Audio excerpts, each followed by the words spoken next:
الحمد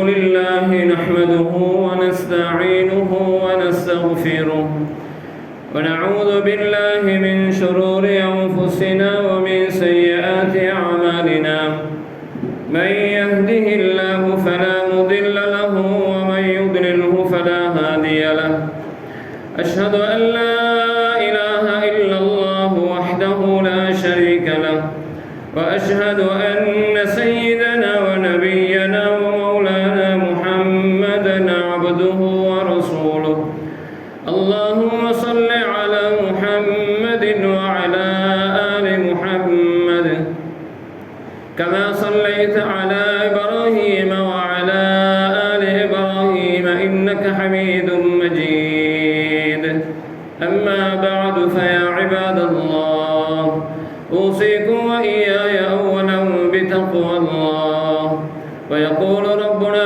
تبارك وتعالى في كلامه القديم أعوذ بالله من الشيطان الرجيم بسم الله الرحمن الرحيم إنما يعمر مساجد الله من آمن بالله واليوم الآخر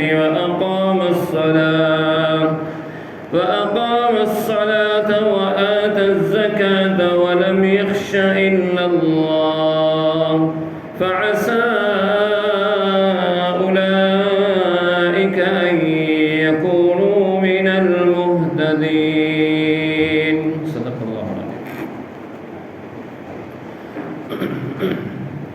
புகழுக்குரியவன் ஒருவன், அவனே அல்லாஹ், அவனையே போற்றுகின்றேன், புகழ்கின்றேன். அல்ஹம்துலில்லாஹ்.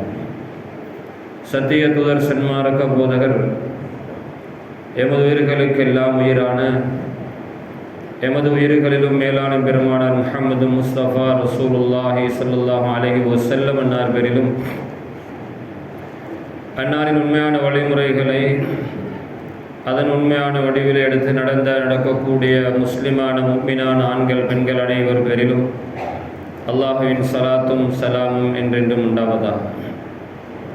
புனிதமிகு ஜும்ஆவுடைய கடமை நிறைவேற்றுவதற்காக வல்லவன் அல்லாஹின் இல்லமா மஸ்ஜிதில் அமர்ந்து இருக்கும் அவன் நல்லடியார்களே, மேலானவர்களே, அவனுடைய கட்டளைகளை வாழ்க்கையில் எல்லா சந்தர்ப்பங்களிலும் எடுத்து நடந்து கொள்ளும்படியும், அவனுடைய விலக்கல்கள் இருந்து முழுமையாக தவிர்த்து ஒதுங்கி நடந்து கொள்ளும்படியும் எனக்கும் அப்பால் உங்களுக்கும் வசிய செய்து கொள்கிறேன். அன்பு நிறைந்தவர்கள் எல்லாம் நல்லடியார்களே, இந்த உலகத்தை படைத்து பரிபாலித்து கொண்டிருக்கின்ற அல்லாஹ் சுப்ஹானஹு வ தஆலா இந்த உலகத்தில் அவனுடைய படைப்புகளுக்கான எல்லா தேவைகளையும் படைத்து வைத்திருக்கிறார். இந்த உலகத்தில் அவனுடைய படைப்புகள் எப்படி வாழ வேண்டும் என்ற வழிமுறையையும் காட்டி கொடுத்திருக்கிறார். ரப்புனல்லதி அஅதா குல்ல ஷைஇன் ஹல்கஹு சும்ம ஹதா. எங்களுடைய ரப்பு எப்படிப்பட்டவன் என்றால், அவன் ஒவ்வொரு படைப்புகளுக்கும் அதற்குரிய தோற்றத்தை கொடுத்தான். அந்த படைப்பு வாழக்கூடிய வழிமுறைகளை காட்டி கொடுத்தான். மனிதனுக்கு இந்த தோற்றத்தை வழங்கியவன் அல்லாஹ். மனிதனுடைய கண்கள் இரண்டும் இப்படி இருக்க வேண்டும், கண்ணுக்கு கீழால் மூக்கு இப்படி இருக்க வேண்டும், உடம்பிலே தலை இப்படி இருக்க வேண்டும், கைகால்கள் இப்படி அமைந்திருக்க வேண்டும் என்று ஏற்பாடு செய்தவன், வடிவமைத்தவன் அல்லாஹ் சுப்ஹானஹு வ தஆலா. ஃபீ ஐயி சூரத்தின் மா ஷாஅ ரக்கபக். அவன் எந்த தோற்றத்தை நாடினானோ அந்த தோற்றத்தில் உன்னை உருவமைத்தான். சவ்வாக ஃபஅதலக். உன்னை படைத்து அவன் உன்னுடைய உடம்பினுடைய தோற்றத்தை அல்லாஹ் தஆலா தான் நேர்த்தி ஆக்கினான். அல்லாஹ் நல்லடியார்களே, மேலானவர்களே, சகோதரர்களே, படைப்பினங்கள் அனைத்தையும் அல்லாஹ் இப்படித்தான் படைத்திருக்கிறான். ஏனைய படைப்பினங்கள், மிருகங்கள், எத்தனையோ ஆயிரக்கணக்கான மிருக இனங்கள், எத்தனையோ ஆயிரக்கணக்கான பறவை இனங்கள், இன்னும் எத்தனையோ படைப்பினங்கள், விசித்திரமான தோற்றங்களை கொண்ட படைப்பினங்கள். இந்த அனைத்து படைப்பினங்களையும் அல்லாஹ் தான் படைத்தான். அந்த படைப்புக்குரிய தோற்றத்தையும் அவன் தான் கொடுத்தான். மாட்டிற்குரிய தோற்றம் இப்படித்தான் இருக்க வேண்டும் என்று அந்த வடிவத்தை வரைந்தவன், அந்த வடிவத்தை அமைத்தவன், அந்த சித்திரத்தை ஏற்படுத்தியவன் அல்லாஹ் தஆலா. பறவைகளுக்கு வித்தியாசமான தோற்றங்கள். அதே போன்றுதான் சகோதரர்களே, மேலானவர்களே, மனிதனையும் அல்லாஹ் தஆலா அமைத்திருக்கிறான். மனிதனுடைய தோற்றத்தை பற்றி அல்லாஹ் ஜல்ல ஜலாலுஹு குர்ஆன்ல சொல்லும் பொழுது லகத் ஹலக்னல் இன்சான ஃபீ அஹ்ஸனி தக்வீம், மனிதனை நாங்கள் அழகான தோற்றத்தில் படைத்திருக்கிறோம். தோற்றம் எப்படி அழகான தோற்றம்! சகோதரர்களே, மேலானவர்களே, மனிதனுடைய தோற்றங்களை உச்சந்தலையில் இருந்து உள்ளங்கால் வரைக்கும் வர்ணிப்பதற்கு நேரமிடம் கொடுக்க மாட்டாது. அதிலே இருக்கின்ற அல்லாஹ்வுடைய வல்லமைகளை பற்றி பேசுவதற்கு நேரம் போதாமல் போகும். அல்லாஹ் ஜல்ல ஜலாலுஹு அந்த அளவுக்கு நுணுக்கமான முறையில் படைப்புகளை படைத்திருக்கிறான். ஆகவே அல்லாஹ் நல்லடியார்களே, மேலானவர்களே, அல்லாஹ் ஜல்ல ஜலாலுஹு படைக்க தெரிந்தவன், ஆட்சி செய்ய தெரிந்தவன், ஆண்டு கொண்டிருக்கின்றவன், அனைத்தையும் அவனுடைய கட்டுப்பாட்டிலே வைத்துக் கொண்டிருக்கிறான். மனிதனை எப்படி அல்லாஹ் தஆலா படைத்திருக்கிறானோ மனிதனையும் அவனுடைய கட்டுப்பாட்டில் வைத்திருக்கிறான். சகோதரர்களே, மேலானவர்களே, கட்டுப்பாட்டை மீறியவர்களுக்கு நடந்த கதியையும் அல்லாஹ் குர்ஆனிலே சொல்கிறான். எல்லை மீறி உலகத்திலே நடந்தவர்கள், அத்தாட்சிகளை பொய்ப்பித்தவர்கள், அந்தந்த காலங்களில் அனுப்பப்பட்ட நபிமார்களுக்கு மாறு செய்தவர்கள், அந்த நபிமார்களை துன்புறுத்தியவர்கள், அவர்கள் அல்லாஹ் தஆலா எவ்வளவு பெரும் தோற்றம் உள்ளவர்களாக இருந்தாலும், எவ்வளவு பெரிய சக்தி படைத்தவர்களாக இருந்தாலும், அவர்களை அல்லாஹ் ஜல்ல ஜலாலுஹு அவனுடைய சிறிய படைப்பிடங்களை கொண்டு அழித்து நாசமாக்கிய வரலாற்றை குர்ஆனிலே பேசிக் கொண்டிருக்கிறார். ஆகவே அல்லாஹ் நல்லடியார்களே, மேலானவர்களே, படைப்புக்கு உதாரணம் சொல்வதற்கு அல்லாஹ்வை தவிர வேறு யாரும் கிடையாது. படைப்பினுடைய பெருமை அவனுக்கு தவிர வேறு யாருக்கும் சொந்தமாக மாட்டாது. வானங்களை பூமிகளை படைத்ததில் வலஹுல் கிப்ரியாஉ ஃபிஸ்ஸமாவாதி வல் அர்த், வானங்களில் பூமிகளில் எல்லா விதமான பெருமையும் அல்லாஹ்வுக்கு சொந்தம் என்று அல்லாஹ் சொல்கிறான். பெருமைக்கு சொந்தக்காரன் அவன். ஆகவே மேலானவர்களே, கனவான்களே, சகோதரர்களே, அல்லாஹ் ரப்பல் இஸ்ஸத் ஜலாலுஹு இந்த உலகத்தை படைத்தான். உலகத்தினுடைய நிலப்பரப்பை அல்லாஹ் படைத்தான். உலகத்தினுடைய கடற்பரப்பை அல்லாஹ் படைத்தான். வான்பரப்பை அல்லாஹ் படைத்தான். இந்த உலகத்தினுடைய அழகான தோற்றத்தை உருவாக்கியவன் அவனாக இருக்கிறான். சகோதரர்களே, மேலானவர்களே, இவைகளை படைத்தது மட்டுமல்லாமல் அவ்வப்போது அந்த படைப்புகளை எப்படி நிர்வகிக்க வேண்டுமோ அந்த நிர்வாகத்தையும் அழகாக செய்து கொண்டிருக்கிறான். சகோதரர்களே, மேலானவர்களே, ஆகவே அல்லாஹ் ஜல்ல ஜலாலுஹு உலகத்தில் ஊர்களை படைத்திருக்கிறான். நிலங்களிலே பூமிகளில் அல்லாஹ் சுப்ஹானஹு வ தஆலா ஊர்களை அமைத்திருக்கிறான். நாடுகளை அல்லாஹ் படைத்திருக்கிறான். கண்டங்களை அல்லாஹ் படைத்திருக்கிறான். அந்தந்த நாட்டுக்குரிய பிரஜைகளையும் அல்லாஹ் தான் ஏற்படுத்தினான். இலங்கையில் பிறந்தது நானும் நீங்களும் என்னுடைய உங்களுடைய கெட்டித்தனம் அல்ல, அல்லது என்னுடைய உங்களுடைய பலவீனம் அல்ல. சகோதரர்களே, லண்டனில் பிறந்தவர்கள் கெட்டிக்காரர்கள் அல்ல, அவர்கள் கொடுப்பினை கொடுக்கப்பட்டவர்கள் அல்ல. அமெரிக்காவிலே பிறந்தவர்கள் புத்திசாலிகள் என்று யாரும் சொல்ல முடியாது. அந்தந்த நாட்டிற்குரிய பிரஜைகளை அல்லாஹ் தான் உருவாக்கினான். அந்தந்த நாட்டிற்குரிய படைப்பை அல்லாஹ் தான் ஏற்படுத்தினான். சில நாடுகளுக்கென்று சில பறவை இனம், அது இன்னும் சில நாடுகள் இன்னும் ஒரு நாட்டுக்கு போக மாட்டாது. சில நாடுகளுக்கு என்று சில மிருக இனம், அது இன்னும் ஒரு நாட்டிலே வாழ மாட்டாது. சில பிரதேசத்திற்கு என்று சில படைப்பினங்கள், அது இன்னும் ஒரு பிரதேசத்திலே வாழ மாட்டாது. நம்முடைய நாட்டை எடுத்துக்கொள்ளலாம். சில பிரதேசத்திற்கு என்று சில மரங்கள், அது இன்னும் ஒரு பிரதேசத்திலே வளர மாட்டாது. சில பிரதேசத்திற்கென்று மரக்கறிகள், அது இன்னும் ஒரு பிரதேசத்திலே உற்பத்தி செய்ய பயிர் அதாவது இன்னொரு பிரதேசத்திலே உற்பத்தி செய்ய முடியாது. சில பிரதேசத்திற்கென்று பழங்கள், அது இன்னும் ஒரு பிரதேசத்திலே வளர மாட்டாது. மரங்கள் வளர்ந்தாலும் கனிகளை கொடுக்க மாட்டாது. சகோதரர்களே, மேலானவர்களே, அல்லாஹ் ஜல்ல ஜலாலுஹு அமைத்த ஒரு அமைப்பு இது. அவன் வரைந்த ஒரு வரைபடம் இது, அவனுடைய சக்திக்கு உட்பட்டது இது. நம்மால் சிந்தித்து பார்க்க கூட முடியாத ஒரு விசித்திரமான படைகோளம் இது. சகோதரர்களே, மேலானவர்களே, அல்லாஹ் ரப்பல் இஸ்ஸத் ஜல்ல ஜலாலுஹு ஊர்களை அமைத்தான், ஊர்களுக்கிடையில் வித்தியாசத்தை உண்டு பண்ணினான். நாடுகளை அமைத்தான், நாடுகளுக்கிடையில் சகோதரர்களே, மேலானவர்களே, பல பாஷையை பேசக்கூடியவர்கள், பல பாஷைகள் பேசக்கூடியவர்கள். நம்முடைய நாட்டில் ஆக கூடினால் 4-5 பாஷை பேசக்கூடியவர்கள். பக்கத்து நாட்டை எடுத்துக்கொண்டால் சகோதரர்களே, மேலானவர்களே, உத்தியோகபூர்வமான பாஷை 13 பாஷைகள். அரசாங்கத்திலே பதியப்பட்ட பாஷை இந்தியாவில் 13 பாஷைகள்.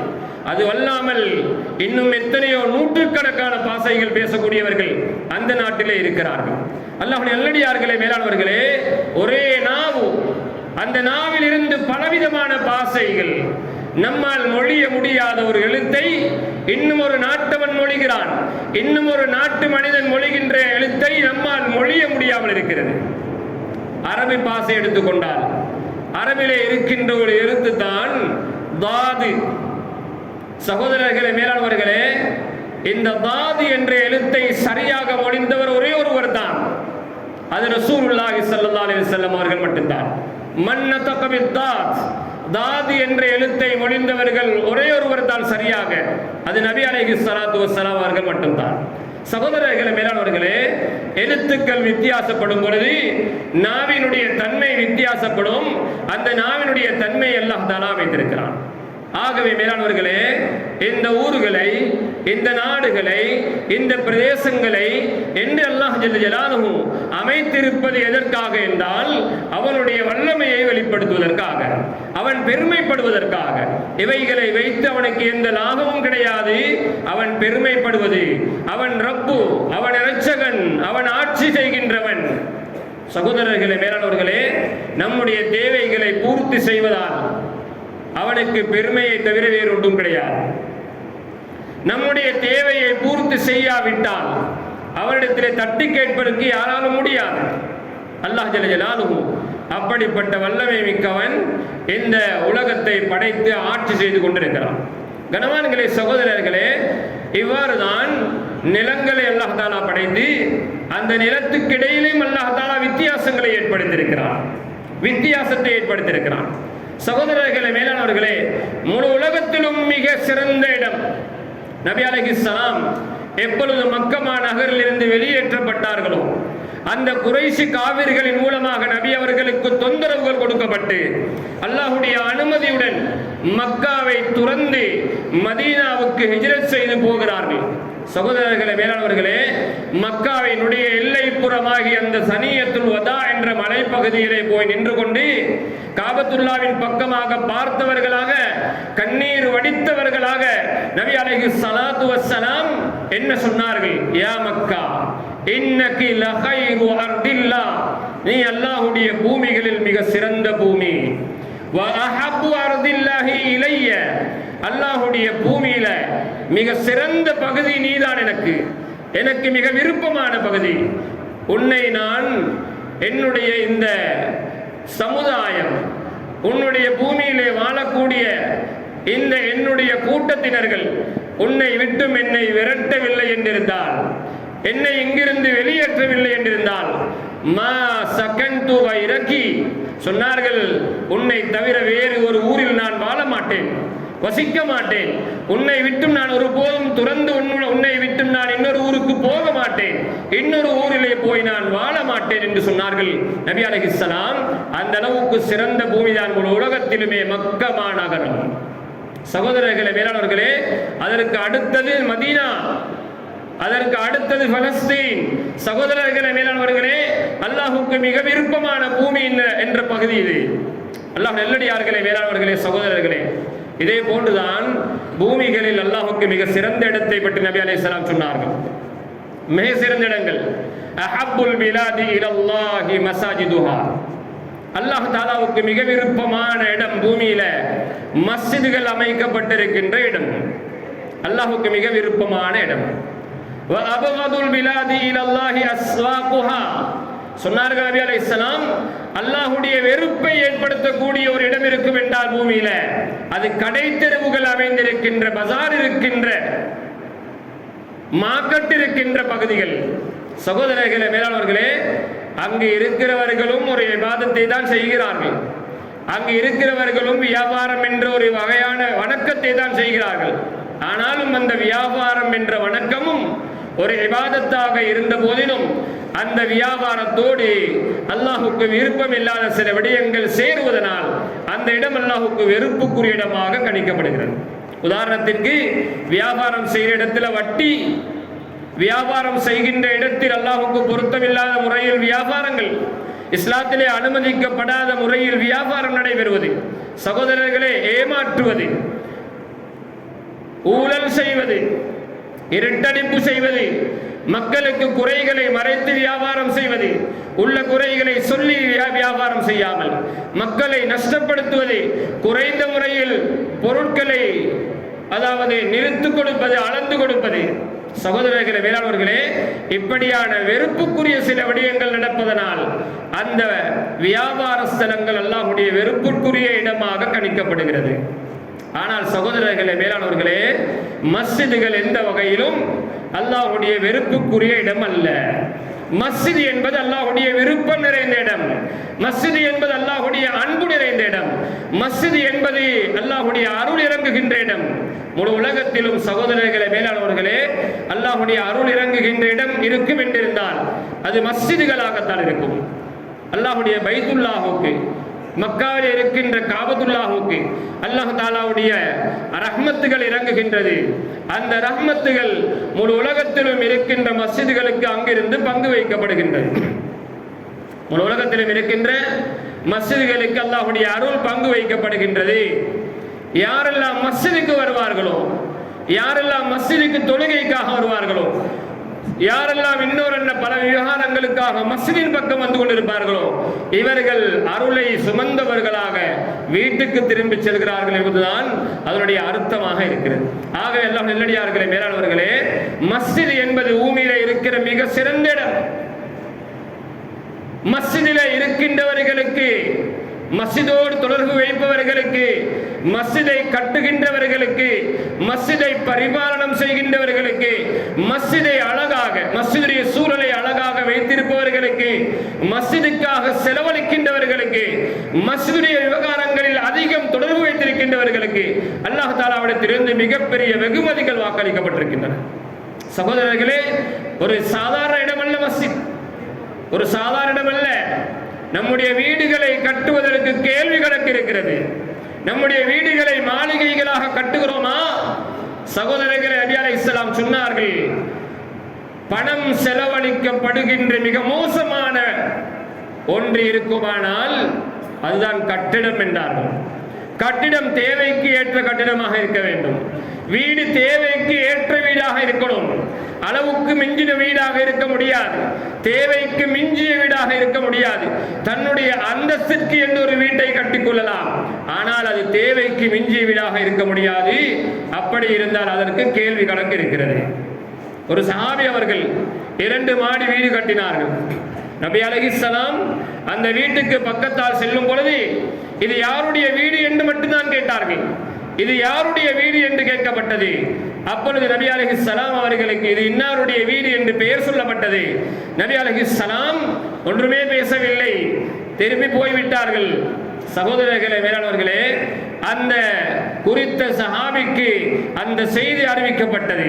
உங்களுடைய வீட்டை காட்டி நபி அலைஹிஸ்ஸலாம் இது யாருடைய வீடு என்று கேட்டார்கள் என்று சொன்னவுடன் அந்த சஹாபி தன்னுடைய வீட்டை இடித்து தரைமட்டமாக்கினார். காரணம், அல்லாஹ்வுடைய தூதர் ஸல்லல்லாஹு அலைஹி வஸல்லம் இப்படி கேட்டார்களா?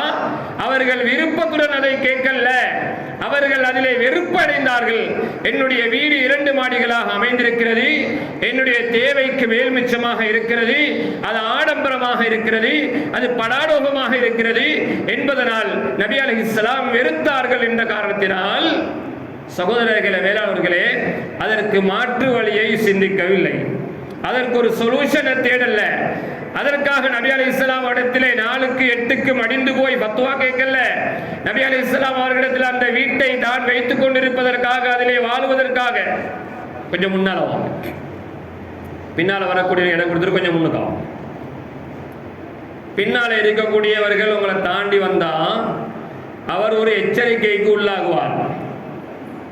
ஜும்மாவுடைய நாள்ல 2 பேரை தாண்டி முன்னாலே ஒருவர் வந்தால் மேல் மாடியிலே தாராளமாக இடம் இருக்கிறது, மேல் மாடியிலே போய் உட்கார்ந்து கொள்ளலாம். ஆனால் ஜும்மாவுடைய தொழுகையை பொறுத்தவரையில முன்னாலே இடம் இருக்கிறது என்பதற்காக பின்னால் இருந்து ஒருவர் உங்களை தாண்டி கொண்டு வந்தால் நபி அலைஹிஸ்ஸலாம் மிம்பரிலிருந்து எச்சரித்தார்கள், ஏ சகோதரே மனிதா, நீ அங்கே உட்கார்ந்து கொள்வீராக, மக்களுக்கு தொந்தரவு கொடுக்காதே, தாமதமாக வந்து விட்டு என்றார்கள். இன்னும் ஒரு ஹதீஸிலே வந்திருக்கிறது, யார் மக்களுடைய பிடரிகளை கடந்து முன்னாலே வருவார்களோ ஃபகதித்தஹத ஜுஸ்ரன் இலா ஜஹன்னம், நரகத்துக்கு போற ஒரு பாலத்தை போட்டு கொண்டுட்டார் என்று சொன்னார். அதனால ஒரு சபையை நிறைச்சி உட்காருங்க, பின்னால வரக்கூடியவங்களுக்கு இடம் கொடுத்து, நாங்கள் முன்னால வந்தவர்கள், ஆரம்பத்தில் வந்தவர்கள், தாமதமாக வரக்கூடியவர்களுக்கு பின்னால் இடம் கொடுக்க வேண்டும். அதுவும் ஒரு சபையுடைய ஒழுக்கம், மார்க்கத்தில் ஒரு அம்சம். சகோதரர்களே, மேலானவர்களே, ஆகவே சகோதரர்களே, மஸ்ஜித் அது மிக அல்லாஹ்வுக்கு பிரியமான இடம். அப்ப அந்த சஹாபி ரலியல்லாஹு அன்ஹு அவர்கள் அந்த வீட்டை இடித்தார்கள். அல்லாஹ்வுடைய ரசூலுடைய விருப்பம் அதிலே இல்லை என்பதனால், எங்கே அல்லாஹ்வுடைய ரசூலுடைய விருப்பம் இல்லையோ அங்கே அல்லாஹ்வுடைய விருப்பமும் அல்லாஹ்வுடைய பொருத்தமும் இருக்க மாட்டாது என்பதை விளங்கிக் கொண்டார்கள். அதனால் இடித்து போட்டார்கள். சகோதரர்களே, ஆனால் மஸ்ஜித் அப்படி அல்ல. மஸ்ஜிதை தேவைக்கு ஏற்றது போல், மாளிகை போல் கட்டலாம், மஸ்ஜிதுகளை பெரிதாக்கலாம், மஸ்ஜிதை அழகுபடுத்தலாம், வீண்வரையும் செய்யக்கூடாது. மஸ்ஜிதை அழகுபடுத்தலாம். மஸ்ஜிதை பராமரிப்பது, மஸ்ஜிதிலே இருக்கின்ற ஒரு ஊத்தையை, ஒரு அழுக்கை எடுத்து வெளியே வீசினால் சகோதரே, அவருக்கு மிகப்பெரிய நன்மை வாக்களிக்கப்பட்டிருக்கிறது. சகோதரர்களே, மஸ்ஜித் நபி அலைஹிஸ்ஸலாம் சொன்னார்கள், மன் பனா லில்லாஹி மஸ்ஜிதன் கமஃஹஸி கதாத்தின் பனல்லாஹு லஹு பைத்தன் ஃபில் ஜன்னah. சொன்னார்கள் நபி அலைஹிஸ்ஸலாம், மஸ்ஜிதுடைய சைஸை பற்றி அல்லாஹ் தஆலா பார்க்கிறது இல்ல. ஒரு மஸ்ஜிதை கட்டுவது, மஸ்ஜிதுடைய பிரமாணம் எப்படி இருக்கிறது, அந்த மஸ்ஜிதுடைய அளவு எப்படி இருக்கிறது, அல்லாஹ் தஆலா அதை நோட்டமிடுவது கிடையாது, அதை பார்ப்பது கிடையாது. சகோதரர்களே, அந்த மஸ்ஜித் அல்லாஹ்வுக்காக கட்டப்பட வேண்டும். லமஸ்ஜிதுன் உஸ்ஸிஸ அலா தக்வா சொன்னார்கள். அல்லாஹ் தஆலா சொல்கிறான், தக்வாவின் பெயரிலே இஹ்லாசுடன் அல்லாஹ்வுடைய பயத்தோடு அமைக்கப்பட்ட, அத்திவாரமிடப்பட்டு அமைக்கப்பட்ட மஸ்ஜித் இருக்கிறதே, அது உலகத்தில் மிக சிறந்தது என்று அல்லாஹ் தஆலா சொல்கிறான். ஆகவே சகோதரர்களே, மஸ்ஜிதை பற்றி சொன்னார்கள் நபி அலைஹிஸ்ஸலாம், யார் காடை குருவி, சகோதரர்களே, கோழி குஞ்சு அளவில் உள்ள ஒரு வகையான பறவை, கோழி குஞ்சு இருக்கிறதே, கோழி குஞ்சியினுடைய, அதாவது நடுத்தரமான ஒரு கோழி குஞ்சு, 2 மாதம் அளவிலே இருக்கின்ற ஒரு கோழி குஞ்சு எடுத்துக்கொள்ளுங்க சகோதரர்களே, மேலானவர்களே. அந்த கோழியினுடைய அளவு, ஒரு காடை கோழி என்று சொல்வார்கள், அந்த காடை கோழியினுடைய கூடு இருக்கிறதே, அந்த கூடு எவ்வளவு இருக்கும்? அந்த கோழி இருப்பதற்கு தேவையான போதுமான அளவான வீடு. அந்த கூட்டின் அளவு ஒரு மஸ்ஜிதை அல்லாஹுக்காக என்று இஹ்லாஸோடு யார் கட்டி வைப்பாரோ அல்லாஹ் தஆலா அவருக்கு சுவர்க்கத்தில் ஒரு மாளிகையை கட்டி கொடுப்பான் என்றார்கள். அல்லாஹ்வுடைய பெயர் அழைக்கப்பட, அல்லாஹ் தஆலாவுக்கு இபாதத் செய்யப்பட, அல்லாஹ் தஆலாவுக்கு சுஜூது செய்யப்பட என்ற நோக்கத்தோடு ஒருவர் மஸ்ஜிதை கட்டினால் அல்லாஹ் தஆலா அவருக்கு சுவர்க்கத்தில் ஒரு மாளிகையை கட்டி கொடுப்பான் என்று சொன்னார்கள் நபி அலைஹிஸ்ஸலாம். சகோதரர்களே, மேலானவர்களே, நபி அலைஹிஸ்ஸலாத்து வஸ்ஸலாம் உடைய காலத்தில் ஒரு மனிதர் இருந்தார். அவர் மஸ்ஜிதிலேயே தங்கி இருந்தார். மஸ்ஜிதை கூட்டி பெருக்கி துப்புரவு செய்தார். ஆனால் அந்த மஸ்ஜித் நபவியை பொறுத்தவரையில சகோதரர்களே, மேலானவர்களே, நம்முடைய ஊர்ல இருக்கிற தென்னை மரத்தினுடைய குத்தியை கொண்டு வந்து நட்டி அதற்கு தென்னை ஓலையால் கூரை போட்டால் எப்படி இருக்கும்? யோசித்து பாருங்கள். இந்த கான்கிரீட் போடப்பட்ட மஸ்ஜிதுகள் அல்ல, கான்கிரீட் தூண் போடப்பட்டு டைல் பிடிக்கப்பட்டு இந்த அழகான லைட்டுகள் எல்லாம் தொங்கவிடப்பட்டு ஃபேன்கள், மின்குமிழிகள் எல்லாம் பொருத்தப்பட்ட மஸ்ஜிதுகள் அல்ல. மஸ்ஜித் அல்ல மஸ்ஜித் நபவி. இப்பொழுது இருக்கிற மஸ்ஜித் நபவி அல்ல. இப்பொழுது இருக்கிறது பல லட்சக்கணக்கு மடங்கு சிறந்த அழகான வடிவான மஸ்ஜிதாக இருக்கிறது. ஆனால் ஆரம்பிக்கப்பட்ட மஸ்ஜிது நபவி, நபி அலைஹிஸ்ஸலாம் அவர்களும் சஹாபாக்களும் தொழுத மஸ்ஜிது நபவி ஒரு தென்னை மரம், ஈச்ச மரம், தென்னை மரம், ஈச்ச மரத்தினுடைய குத்தியை நட்டி ஈச்ச மரத்தினுடைய ஓலையால் கூரை வைந்தால் ஒரு குடிசை போன்றிருக்கும் அல்லவா, அதுதான் மஸ்ஜிது நபவி. மழை பெய்தால் உள்ளே மழை ஒழுகும், உள்ளே தண்ணீர் வடியும், சுஜூது செய்தால் நெற்றியிலே சேறுபடும், வெயில் காலங்களில் உள்ளே வெயில் அடிக்கும். சகோதரர்களே, மணல் பூமியாக இருந்தது. சஹாபாக்கள் சுஜூது செய்தால் மணல் நெற்றியிலே ஒட்டிக்கொள்ளும். அப்படிப்பட்ட மஸ்ஜிதாகத்தான் மஸ்ஜிது நபவி இருந்தது. ஒரு சிறிய பிரமாணமான அளவிலே இருந்த மஸ்ஜித். சகோதரர்களே, என்றும் கூட அடையாளமிடப்பட்டிருக்கிறது. அங்கே போனால் பார்த்து கொள்ளலாம். நபி அலைஹிஸ்ஸலாம் அவர்களுடைய கபர் இருக்கிறது. அதுதான் ஆயிஷா ரலியல்லாஹு அன்ஹா அவர்களுடைய வீடு. அங்கே அபூபக்கர், உமர் ரலியல்லாஹு அன்ஹுமா அவர்களுடைய கபரும் இருக்கிறது. அதுக்கு பக்கத்திலே இருப்பது சகோதரர்களே மஸ்ஜிது நபவி. அதிலே தான் ஒயிட் கார்பெட் என்று சொல்வார்கள். அதுவும் அதற்கு பக்கத்திலே இருப்பது மிம்பர். நபி ஸல்லல்லாஹு அலைஹி வஸல்லம் அவர்கள் உடைய மிம்பர் வைக்கப்பட்டிருந்த இடம். சகோதரர்களே, மிம்பர் ஒரு மரக்குத்தியாக இருந்தது. மிம்பர் ஒரு மரக்குத்தியாக இருந்தது. அந்த மிம்பரும் எப்படிப்பட்ட பவர்ஃபுல் மிம்பர்! நபி அலைஹிஸ்ஸலாம் அவர்கள் மிம்பர் குதுவா செய்த மிம்பர் ஒரு காலத்திலே ஓரமாக்கப்பட்ட பொழுது அந்த மரக்குத்தி அழுதது என்று வரலாறு சொல்கிறது. என் மீது அமர்ந்து கொண்டு அல்லாஹ்வுடைய தூதர் குதுவா நிகழ்த்திய அந்த மரக்குத்தி அப்புறப்படுத்தப்பட்ட பொழுது அந்த மரக்குத்தி அழுததாக வரலாறு சொல்கிறது. சகோதரர்களே, மேலானவர்களே, அப்படிப்பட்ட பவர்ஃபுல் மிம்பர், அப்படிப்பட்ட பவர்ஃபுல் மஸ்ஜித் தான் மஸ்ஜிது நபவி. சகோதரர்களே, மஸ்ஜிது நபவியை பொறுத்தவரையில அதிலே தொழுகை மட்டும் நடந்ததா? நம்மை போன்று, நம்முடைய மஸ்ஜிதுகளை போன்று தொழுகை மட்டுமா நடத்தப்பட்டது? சகோதரர்களே, இல்லை. மஸ்ஜிதிலே நிறைய விவகாரங்கள் நடந்தேறின. நிறைய விவகாரங்கள் மஸ்ஜித் தொழுகைக்காக மட்டுமல்ல. சகோதரர்களே, சுமாமத் இப்னு உசால் என்று சொல்லக்கூடிய ஒருவரை யமாமாவுடைய யுத்தத்திலே வைத்து கைது செய்து கொண்டு வந்தார்கள். கைதிகளை போட்டு அடைத்து வைப்பதற்கு சிறைச்சாலை இருக்குல்ல, சிறைச்சாலை தேவைப்படவும் இல்லை. அந்த கைதிகளை கொண்டு வந்து எங்கே கட்டி வைத்தார்கள்? மஸ்ஜிது நபவியுடைய தூண்ல. மஸ்ஜிது நபவியுடைய தூண்லே கட்டி வைக்கப்பட்ட அந்த நபர் 3 நாளைக்கு பிறகு அவிழ்த்து விடப்பட்டார். அவர் போனவர் திரும்ப வந்து நபி அலைஹிஸ்ஸலாம் அவருடைய கையை பிடித்து இஸ்லாத்தை தழுவி கொண்டார். எங்களுடைய மஸ்ஜிதில் அப்படி ஒருவரை கொண்டு வந்து கட்டினால் அவர் இஸ்லாத்தினுடைய பரம விரோதியாக மாறுவாரா இல்லையா? சிந்தித்து பாருங்க. மஸ்ஜிதுக்குள்ளே என்ன நடக்கிறது? சகோதரர்களே, மேலானவர்களே, மஸ்ஜிதிலே கொண்டு வந்து கட்டி வைக்கப்பட்டார்கள்.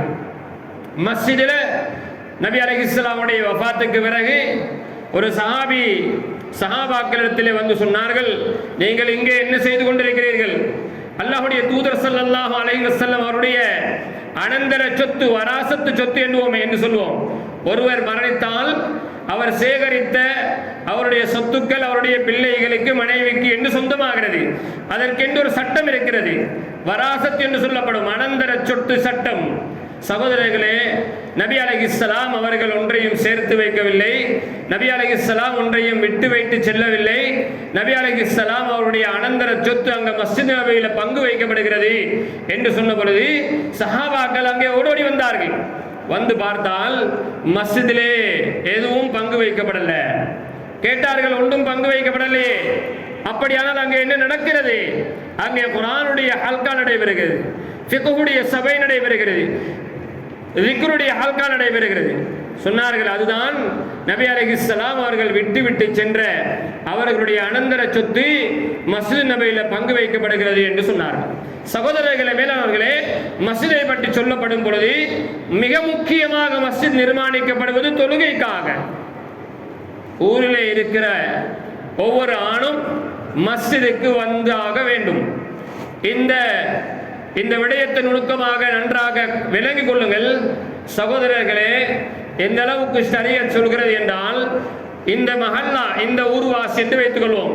இந்த மஸ்ஜிதை சூழால் உள்ள மஸ்ஜிதை அவட்ட இந்த மஸ்ஜிதுக்கு சூழால இருக்கின்ற யாராக இருந்தாலும் சரி, ஒவ்வொரு ஆணும் அவர் இந்த மஸ்ஜிதுக்கு தொலை வந்தாக வேண்டும். இஸ்லாத்தினுடைய சட்டம் இது.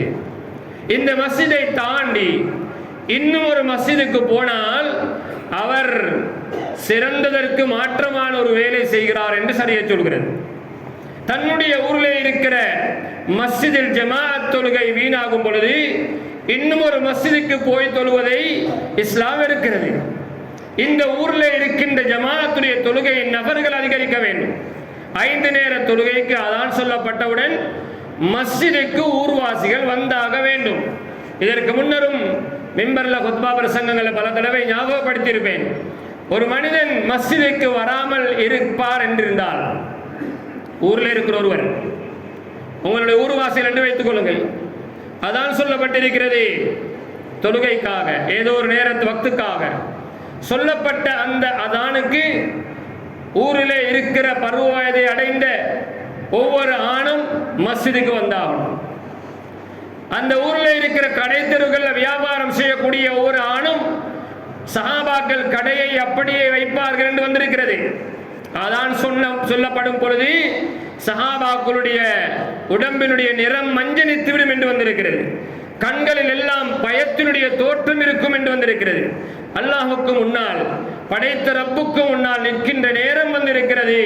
நான் எப்படி பயப்படாமல் இருப்பேன் என்று சஹாபாக்களுடைய மூத்த சஹாபாக்கள் கூட சொன்னார்கள். அதான் சொல்லப்பட்டவுடன் மஸ்ஜிதுக்குள்ளே வந்துடுவார்கள். கடைகள் அப்படியே திறந்தவாறு இருக்கும். சகோதரர்களே, மஸ்ஜிதுக்கு வர வேண்டும். யார் மஸ்ஜிதுக்கு வராமல் இருப்பார்கள்? யார் மஸ்ஜிதுக்கு வராமல் இருப்பார்கள்? சகோதரர்களே, மேலாளர்களே, நிர்வாகத்தோட கோபம், அசரத்தோட கோபம், அப்படி இல்லைன்னா பள்ளிக்கு வளமையா தொலைவார யாராவது ஒருவரோடு தகராறு, சண்டை சச்சரவு. இவங்க மஸ்ஜிதுக்கு வராம வீடுகளில் சிலர் தொழுது கொடுக்கிறார்கள். ஞாபகத்திலே வைத்துக் கொள்ளணும், அவருடைய தொழுகை வீட்டிலே தொழப்படுகின்ற தொழுகை ஏற்றுக்கொள்ளப்பட மாட்டாது. இந்த பத்துவாவை உலமாக்கடத்தில் கேட்டுப்பார். சகோதரர்களே, மேலானவர்களே, மஸ்ஜிதுக்கு வந்து தொழ வேண்டும். யார் தொழ வராமல் இருப்பார்கள்? ஒருவர், அவர் மௌத்தாகிட்டார், மரணித்து விட்டார், மையத்தாக இருக்கிறார், அவருக்கு தொழ வர முடியாது. அதான் சொல்லப்பட்டார், அவருடைய ஜனாசா தொழுகைக்காக கொண்டு வரப்படும். சகோதரர்களை மன்னித்துக் கொள்ளுங்கள், எங்களுடைய ஜனாசா மட்டும் மஸ்ஜிதுக்கு வரக்கூடியதாக யாரும் வாழ்க்கையில் ஆகிறாதீங்க. எங்களுடைய ஜனாசா மட்டும் மஸ்ஜிதுக்கு வருது. உயிரோடு இருந்த உடம்பு மஸ்ஜிதுக்கு வரல. உயிரோடு இருந்த உடம்பு, உயிருடன் இருந்த உடம்பு, அசைந்து கொண்டு இருந்த உடம்பு மஸ்ஜிதுக்கு வரல. ஜனாசாவாக மாறியதற்கு பிறகு, மரணத்திற்கு பிறகு மக்களால் சுமந்து வரப்பட்டு தொழுகை நடத்தப்படுகின்ற ஒரு நபராக நானும் நீங்களும் யாரும் இருக்கக்கூடாது. அந்த விடயத்தை ஞாபகத்தில் வைத்துக் கொள்ளுங்கள். அதே போன்றுதான் சகோதரர்களே, ஜுமாவுக்கு மட்டும் வரக்கூடியவராக, பெருநாளுடைய தொழுகைக்கு மட்டும் வரக்கூடியவராக, தராவீஹுடைய தொழுகைக்கு மட்டும் வரக்கூடியவராக, தராவீஹுடைய தொழுகையை விட, ஜுமாவுடைய தொழுகையை விட, பெருநாளுடைய தொழுகையை விட, பெருநாளுடைய தொழுகையை தொழாமல் இருக்கலாம், தராவீஹுடைய தொழுகையை கூட தொழாமல் இருக்கலாம். ஆனால் 5 நேர தொழுகையை தொழாமல் இருக்க முடியாது. மஸ்ஜிதுக்கு வந்தாகணும். ஒருவர் ஜனாசாவாக ஆகியவர், மௌத்தானவர். இரண்டாவது நபர், அவர் பிரயாணத்திற்காக வெளியேறி போனார், அவரால் மஸ்ஜிதுக்கு வர முடியாது. அவருடைய பிரயாணத்தை பொறுத்து அவருடைய தொழுகைக்கு உண்டான சட்டம் அமைந்திருக்கும். மூன்றாவது நபர், சகோதரர்களே, மேலானவர்களே, நோயாளியாக இருக்கின்றவர், மஸ்ஜிதுக்கு வர முடியாத, மஸ்ஜிதுக்கு அவரால் நடந்து அல்லது அவரால் தொடர்ந்து நடந்து வர முடியாத, வந்து நின்று தொழ முடியாத ஒருவராக இருந்தால் அவர் மஸ்ஜிதுக்கு வராமல் வீட்டிலே தொழுது கொள்ளலாம். சகோதரர்களே, மேலானவர்களே, இப்படிப்பட்டவர்களை தவிர மற்றவர்கள் யாரும் மஸ்ஜிதுக்கு வராமல் இருக்க முடியாது. சகோதரர்களே, மேலானவர்களே, அதான் சொல்லப்பட்டால் மஸ்ஜிதுக்கு வரணும். மஸ்ஜிதோட தொடர்பு இருக்க வேண்டும். ஒவ்வொரு முஸ்லிமுக்கும் மஸ்ஜிதுடன் தொடர்பு இருக்கணும்.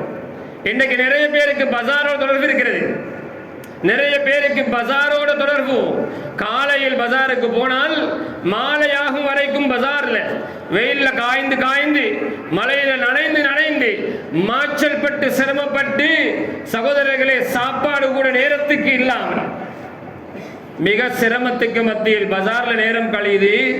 ஆனால் மஸ்ஜிதுக்கு தொலை வர நேரம் இல்லைன்னா சகோதரர்களே, இந்த வாழ்க்கை எவ்வளவு தூரத்துக்கு போகும், எவ்வளவு காலம் இப்படி வாழ போறோம் நினைச்சு பாருங்க கொஞ்சம் சகோதரர்களே. அதனால இந்த விடயத்தில் மிக முக்கியமான கவனம் செலுத்தணும். மஸ்ஜிதில் தொடர்பு இருக்க வேண்டும். மஸ்ஜிதிலே தொழுகை மட்டும் நடைபெற மாட்டாது, மஸ்ஜிதிலே குர்ஆனை படிக்கணும். குர்ஆன் மதரசால ஓதக்கூடிய பிள்ளைகளுக்கு மட்டுமல்ல, குர்ஆன் மதரசால எங்கட பிள்ளைகளை ஓத விடுறோம். சகோதரர்களே, மேலானவர்களே, உங்களோட உள்ளத்துல ஒவ்வொருத்தரும் கையை வச்சு பாருங்க. சூரத்துல் ஃபாத்திஹாவை இமாம் சாபு கிட்ட வந்து இந்த சூரத்துல் ஃபாத்திஹாவில் பிழை இருந்தா திருத்தித்தாங்கன்னு ஓதி காட்டுங்க. எத்தனை பேர் செய்கிறோம்? சகோதரர்களே, மஸ்ஜிதிலே இமாம் எங்களுக்கு தொழுகை நடத்தவும், நாங்கள் யாராவது மூத்தாயினால் கத்தம் ஓதுறதுக்கும், சகோதரர்களே மேலானவர்களே, கத்னாவுடைய வைபவங்கள்ல வேறு வேறு இடங்கள்ல ஃபாத்திஹா ஓதுறதுக்கும், வேறு வேறு சடங்குகள்ல பங்கு பற்றுவதற்கும், நிக்காஹ் செய்து வைப்பதற்கும் மட்டுமல்ல, இமாம் ஊரில் இருக்கிறவருடைய பிரச்சனைக்கு தீர்வு கொடுக்கணும். குடும்பத்தில் கணவன் மனைவி கிடையில பிரச்சனையா, இமாமிடத்திலே வந்து அவர்களுக்கான தீர்வை கேட்கணும். உது செய்வதில் ஏதாவது சந்தேகமா, இமாமிடத்தில் கேட்டு படிக்கணும். சகோதரர்களே மேலானவர்களே, வியாபாரம் ஒன்று செய்ய போறேனா நான் இமாமிடத்தில் ஆலோசனை கேட்கணும். இதுல ஏதாவது பிழை இருக்கிறதா, இதிலே வட்டி சம்பந்தப்படுமா, இப்படி செய்தால் ஷரீஅத்துக்கு முரணாகுமா, இது சரியா இது பிழையா, இமாமிடத்திலே கேட்கணும். சகோதரர்களே, நானும் ஒரு இமாமாக மஸ்ஜிதில் இருக்கிறேன். சகோதரர்களே மேலானவர்களே, இமாம்களுடைய மனம் திறந்த நோக்கம் இருக்கிறது. அவர்களுடைய சேவைகளை அவர்கள் முடியுமான அளவு செய்து கொண்டிருக்கிறார்கள். ஆனால் சகோதரர்களே, ஊரில் இருப்பவர்கள் அதற்கு ஒத்துழைக்கணும். ஊரில் இருக்கிறவங்களோட தேவைகளுக்கு பிரச்சனைகளுக்கு தீர்வுக்காக மஸ்ஜிதுக்கு வரணும். மஸ்ஜிது நபவியை பொறுத்தவரையில் நான் ஏற்கனவே சொன்னேன், எளிய வடிவிலே இருந்த மஸ்ஜிதாக இருந்தாலும் அது நீதிமன்றமாக கூட இருந்தது. இரண்டு பேருக்கு இடையிலே தகராறா மஸ்ஜிது நபவிக்கு வரும். நபி அலைஹிஸ்ஸலாத்து வஸ்ஸலாம் அந்த ரெண்டு பேருக்கும் இடையில தீர்வு செய்வார்கள். அதற்கு பிறகு குலஃபாஉர் ராஷிதீன்கள் மஸ்ஜிதிலே இருந்தார்கள். அவர்களுக்கு இடையிலே தீர்ப்பு நடைபெற்றது, தீர்ப்பு வழங்கப்பட்டது. தலாக்குடைய பிரச்சனையா மஸ்ஜிதிலே நடைபெறும். சகோதரர்களே, ஹத்துகளா மஸ்ஜிதிலே நிறைவேற்றப்படும். மஸ்ஜிதிலே நிறைவேற்றப்படும்.